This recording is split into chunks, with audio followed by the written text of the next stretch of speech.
Pastor Steve here. In Philippians 4, 10, and 11, Paul kind of says, hey, look, I rejoiced in the Lord greatly that at last your care of me has flourished again, wherein you are also careful, but you lacked opportunity. Not that I speak in respect of want, for I have learned in whatever state I am therewith to be content. You know, it's a humbling thing to be in a position where the support of others is needed. My mom and dad showed us children, there were 10 of us, long and long ago, how to graciously live on what the people of God provided. My parents were Sunday school missionaries with an organization called the American Sunday School Union. Dad traveled from point to point, sometimes walking when his car was non-existent.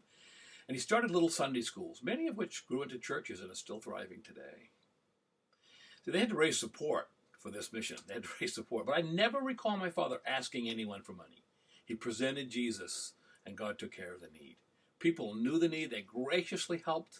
And by the way, my mom is 93 now, and some of those churches still send her every year a gift because they knew what service my folks had given back, and they gave a lot back. We didn't know we were poor as kids, but looking back, I recall those times, and our brothers and sisters get together and talk about the times Mom said, well, I'm just not really hungry tonight, so that we could have an extra mouthful. Some of the adventurous meals that we had were amazing. But when Paul says, I rejoice that your care of me has flourished again, I get that. To me, in my mind, that looks like Freddie Marsh, the meat man, who would travel around with meat. And he'd come and visit my folks, and then for the next few days, we'd have meat. Or Graydon and Frida Piper coming to visit. And all of a sudden, we had a pair of shoes, or we had more groceries than we usually had for the next little while. It looks like my aunts and uncles every Christmas who sent money to my folks to get us kids Christmas presents. We learned to live with what we had, but we rejoiced when God's people stepped in and helped out a little more here and there.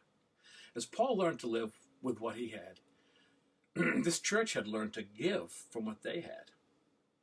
I'll leave with you the thought here that if you have a need, trust God. If you can meet a need, trust God too. There's a blessing in that. Thanks, Pastor Steve.